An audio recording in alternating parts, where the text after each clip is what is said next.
안녕하세요. 저는 교보증권 상암 DMC 지점에서 근무하는 최희용 부장이라고 합니다. 이번에 직장생활 16년을 맞이하면서 제 경험을 담은 책을 한 권 내게 되었는데요. 1,000만 원에서 20억 부자가 된 최 부장이라는 약간 자극적인 제목으로 책이 나왔습니다. 제가 아무것도 없이 시작해서 직장생활을 충실히 하면서 주식, 부동산, 그리고 연금, 재테크를 통해서 많이 성장해 온 이야기를 정말 가감없이 담았고요.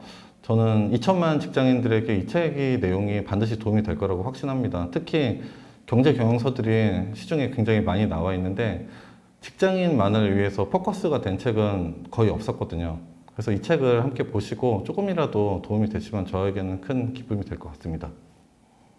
네, 일단 경제적 자유란 무엇인가에 대해서 먼저 생각해 보면 부자가 되는 거랑 경제적 자유가 되는 건 전혀 다른 개념이거든요. 부자는 말 그대로 자산과 소득이 충분한 사람들인 거고, 경제적 자유는 일하지 않고 월급 정도가 나오는 거, 9시에 뭐 출근 안 해도.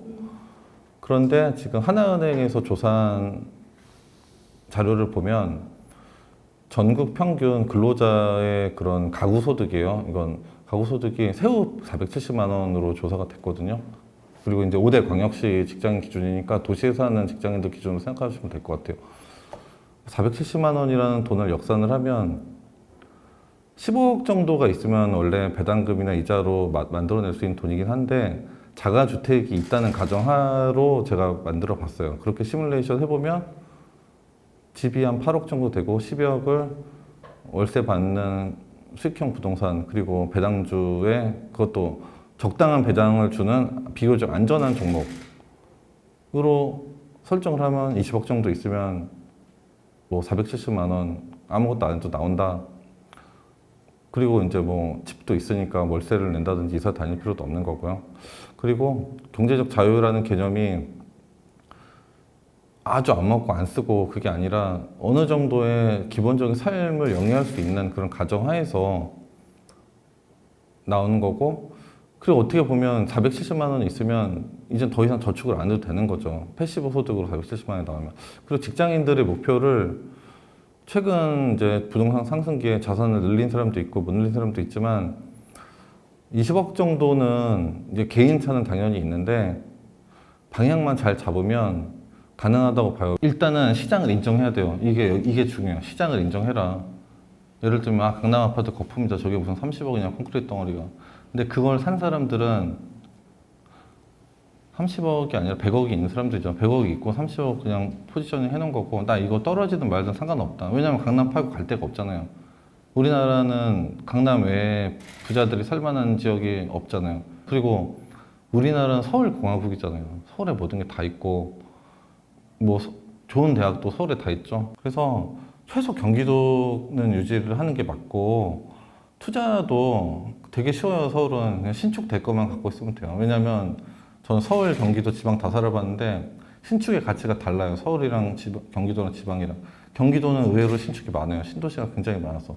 제가 일산이랑 김포강 신도시도 살아봤는데 그 프리미엄 시대인 거죠. 빠숑님이 뭐 얘기하지만 서울은 이미 그런 하나의 가치의 도시인 거지, 이게 무슨 워라벨이 아니라 가성비의 도시가 아니라는 얘기예요. 한국 주식이 태생적으로 변동성이 심할 수밖에 없는 게 뭐 수출 위주라서 그런 것도 있고, 워낙에 그 대외적인 악재, 뭐 핵이라든지 중국은 뭐 경기가 안 좋으면 제일 먼저 내리고 환율도 민감하고, 그래서 안정성을 기대하고 사는 건 어렵고, 결과적으로는 한평원자가 많이 올랐다고 하지만 뭐 지금은 좀 내리죠. 우리나라 우량주 장기 투자에서 성공하기가 굉장히 어려운 환경이기 때문에 아예 접근 방식 자체를 장기 투자해야겠다라고 하지 말고 그냥 모멘텀 투자. 모멘텀 투자도 공부를 많이 해야 되는데 어떻게 보면 폭락할 때 사면 돼요. 충분히 폭락할 때.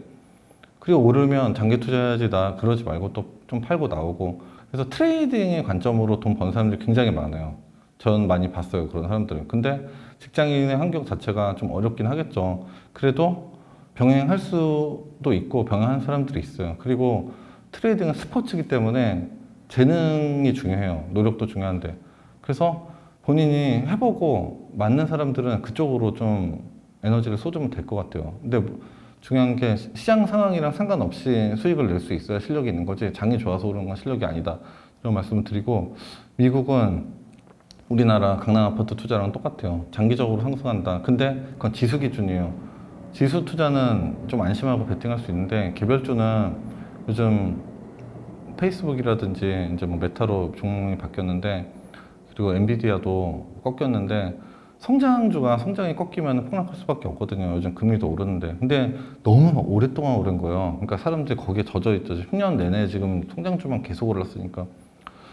그렇지만 그럼에도 불구하고 성장하는 종목에 관심을 가져야 돼요. 왜냐하면 주식시장의 성격은 과거를 보지 않고 현재와 미래만 보기 때문에 앞으로 좋아질 것만 생각하거든요.